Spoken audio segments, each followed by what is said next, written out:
President Abdel Fattah el-Sisi received on Sunday Chinese Foreign Minister Qin Gang, who is on his first visit to Egypt since assuming his post.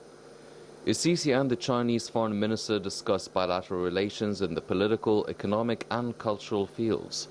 Also on Sunday, Foreign Minister Sameh Shukri and his Chinese counterpart, Qin Gang, stressed on the profound relations between the two countries in all arenas, emphasizing the mutual political will to strengthen joint cooperation, highlighting the fruitful efforts in the Belt and Road Initiative.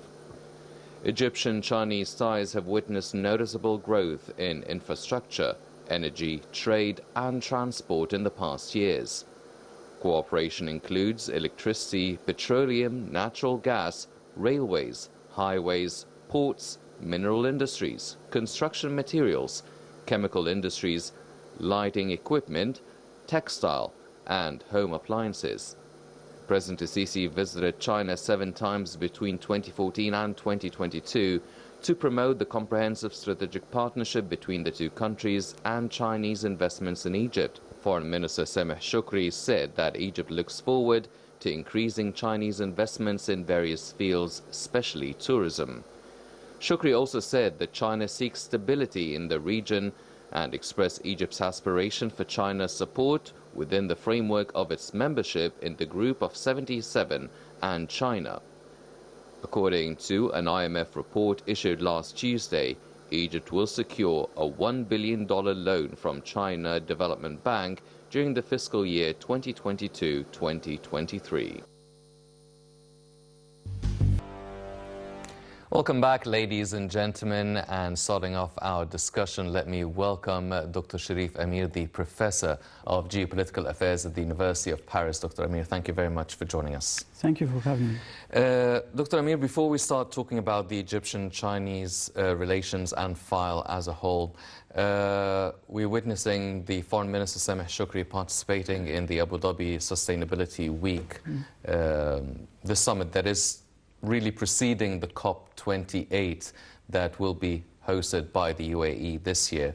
Now, obviously, we are experts now after hosting COP27 in Sharm el-Sheikh last November, and we know the amount of works and the preparatory work that goes a whole year before hosting such an important summit dealing with climate change.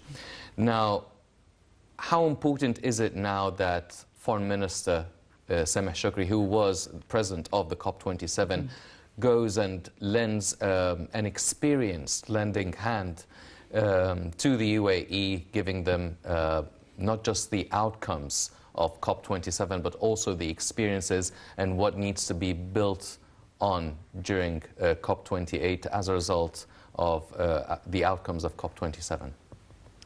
Well, it's obvious that, as you said, we have gained experience, and we made a huge surprise to the world, because everyone didn't expect that we could really be at that level.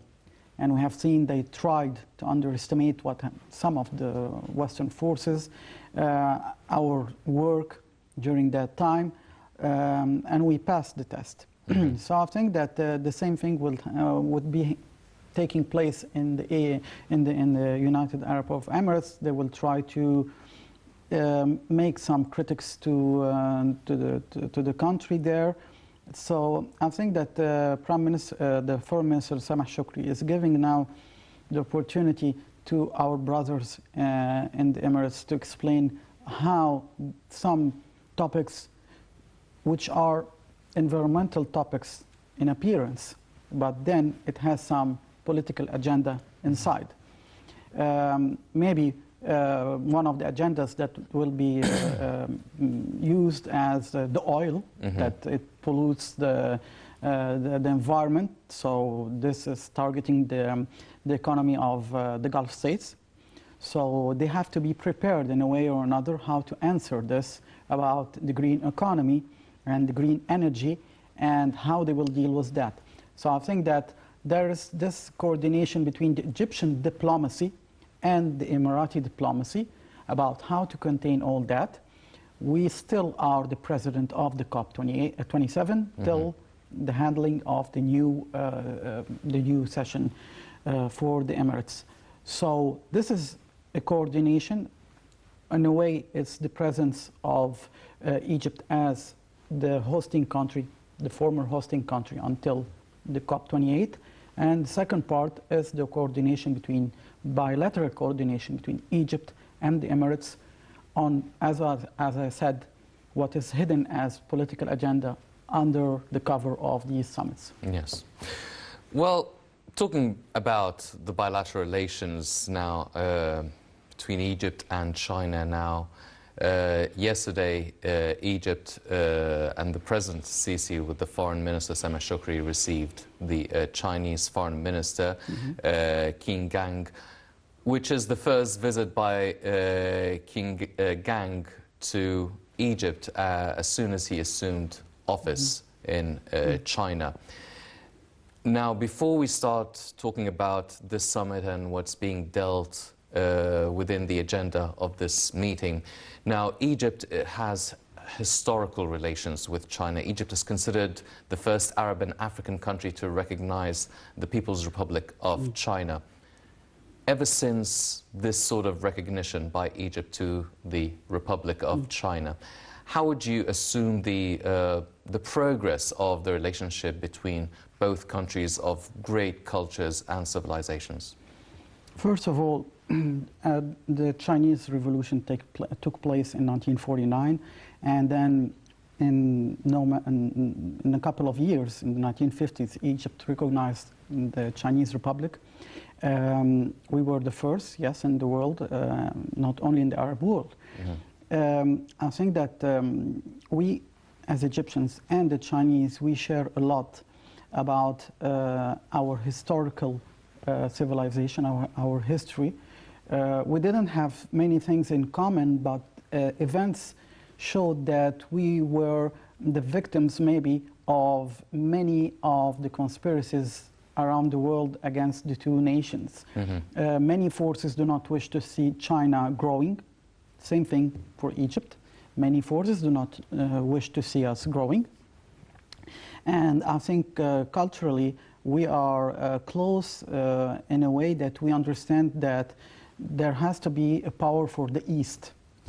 And as Samuel Huntington said it in The Clash of Civilization, he's a Western philosopher, and he said the East is based about the Arab world and the Chinese and the Hindus and Russia.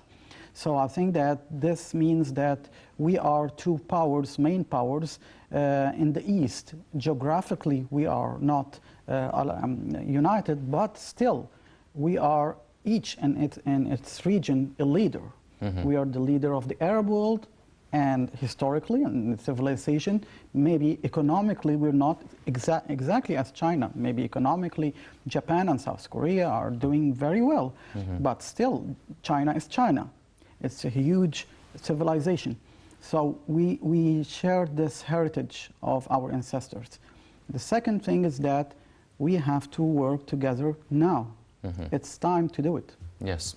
Well, when we talk about the foreign minister, the Chinese foreign minister meeting the Egyptian foreign minister and the president as well, now we're not just talking about the foreign minister of a country in the East, in Asia.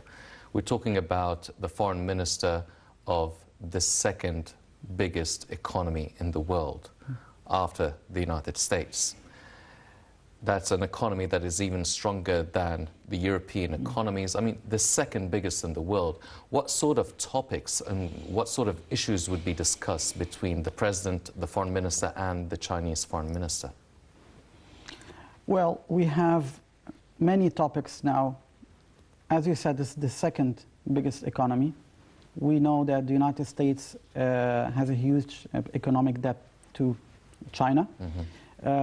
We know that China approached the Middle East now, and we have seen the summit of the Chinese President Xi Jinping in Riyadh in Saudi Arabia with all the Arab leaders.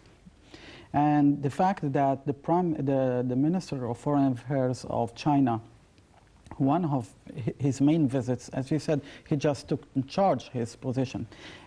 The first of his trips is Egypt.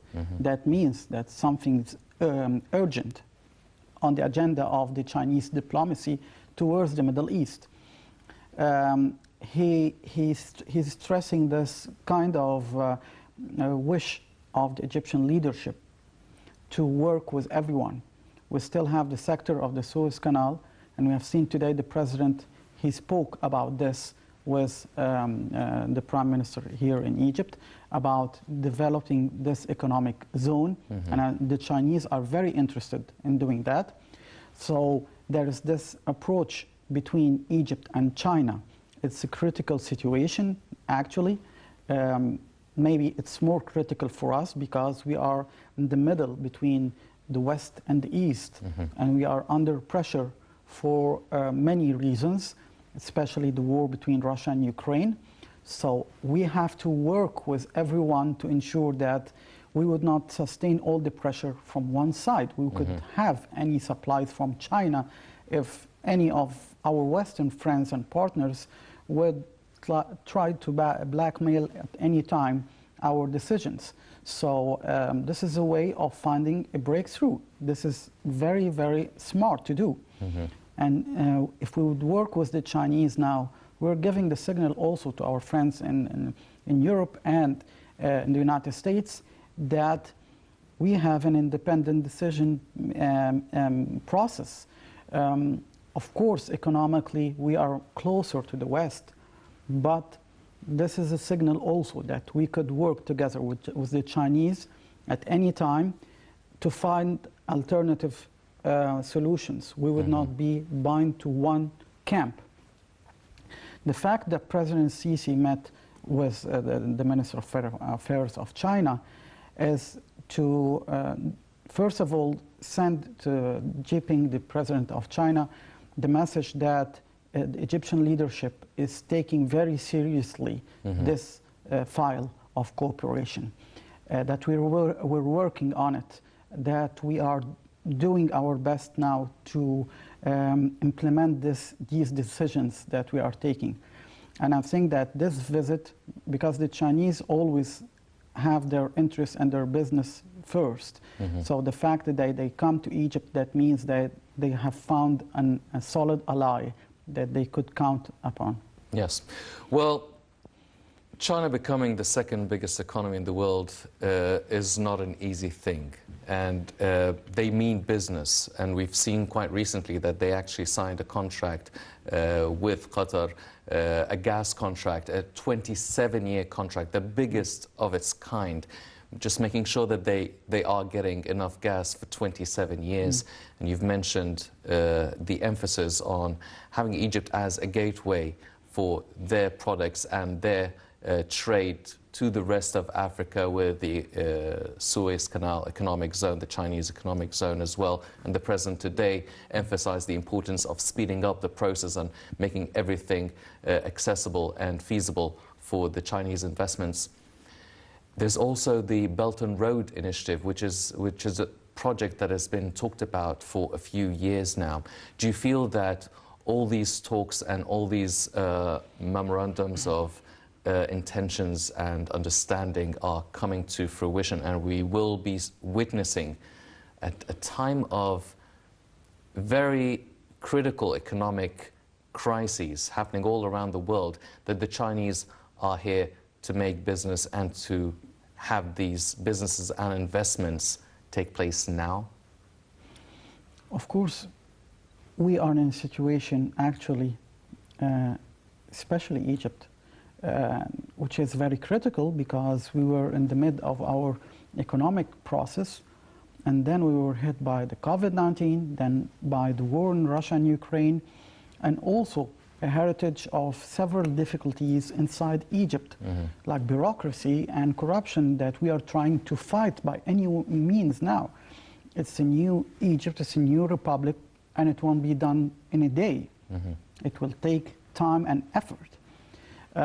So the smart thing to do is to find economic alliance with other powers.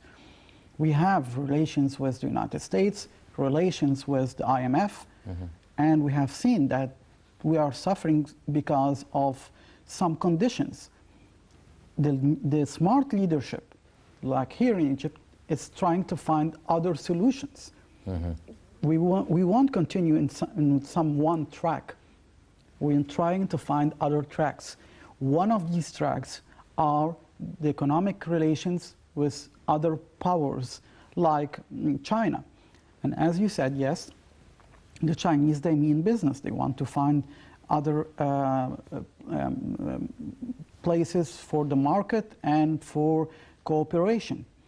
Because we all know that the Chinese also are under pressure from the United States.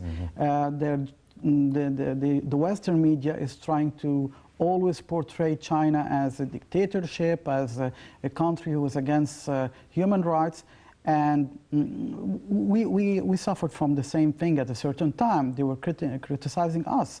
So we understand now that we have to be close as the two nations, because both Cairo and Beijing, we all know that the IMF, the economic conditions in the world are directed by some forces, and they want to just corner us so we would not go abroad.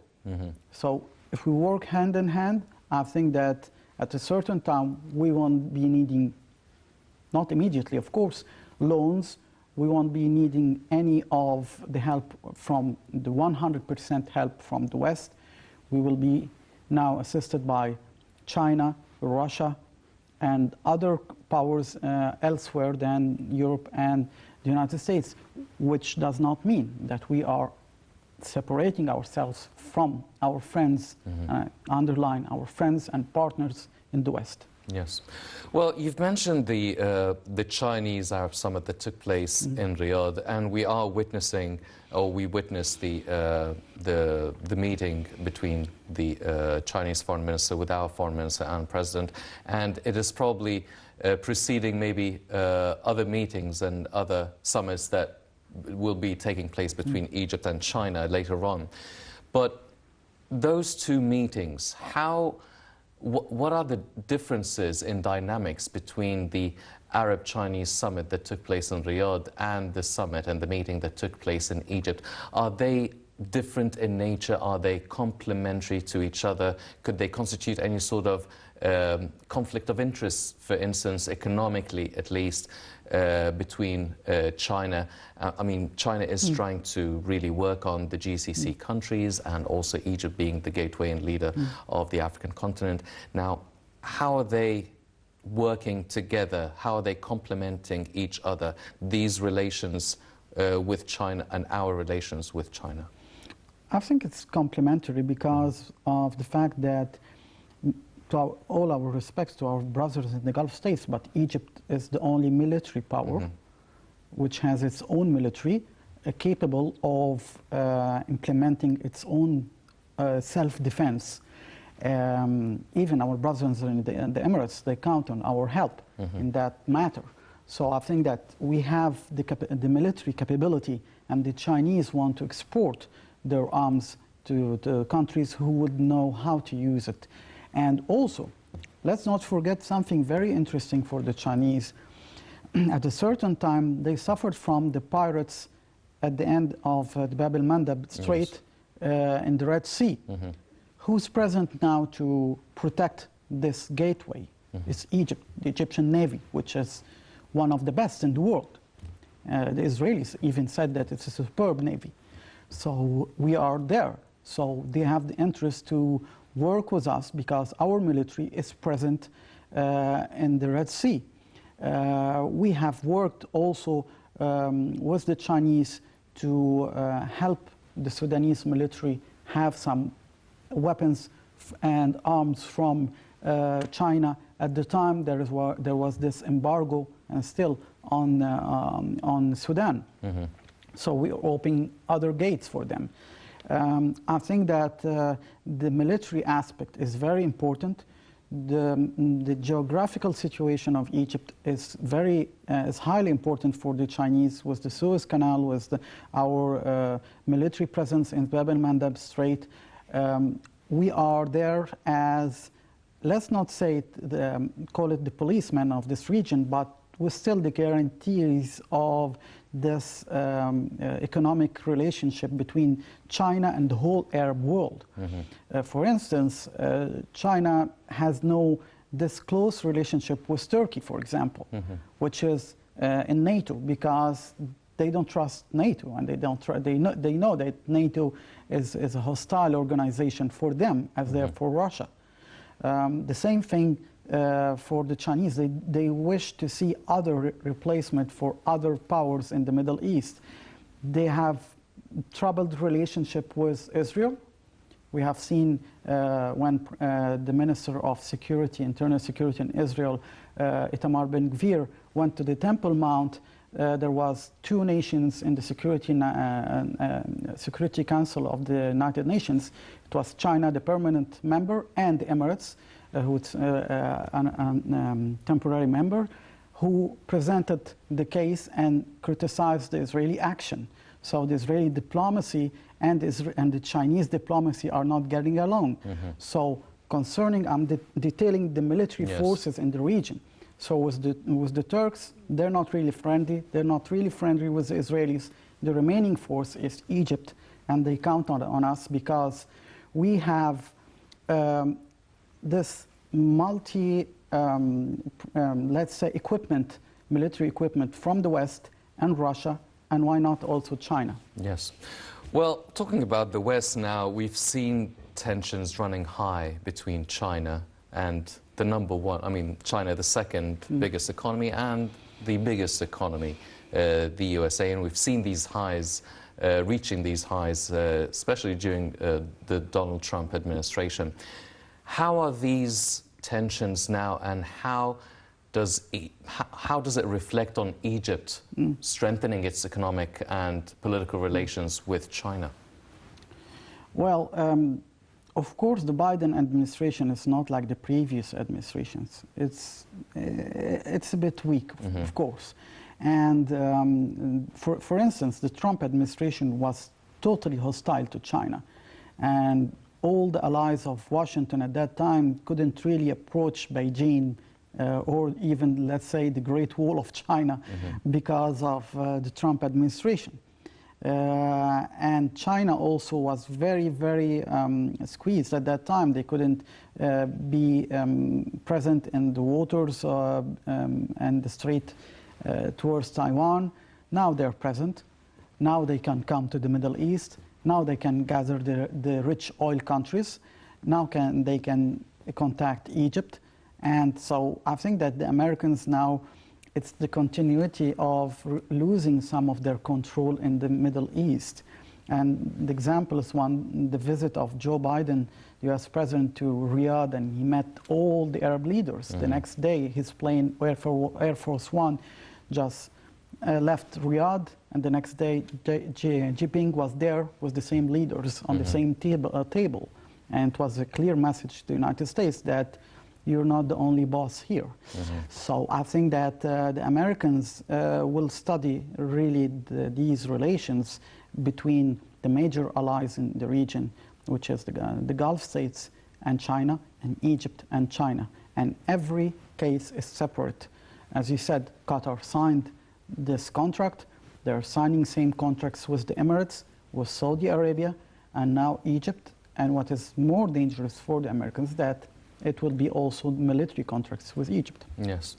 Ladies and gentlemen, the Egyptian-Chinese relations are quite historic, and there's a very strong and bright future for these relations. Let's check out this report and we'll be right back.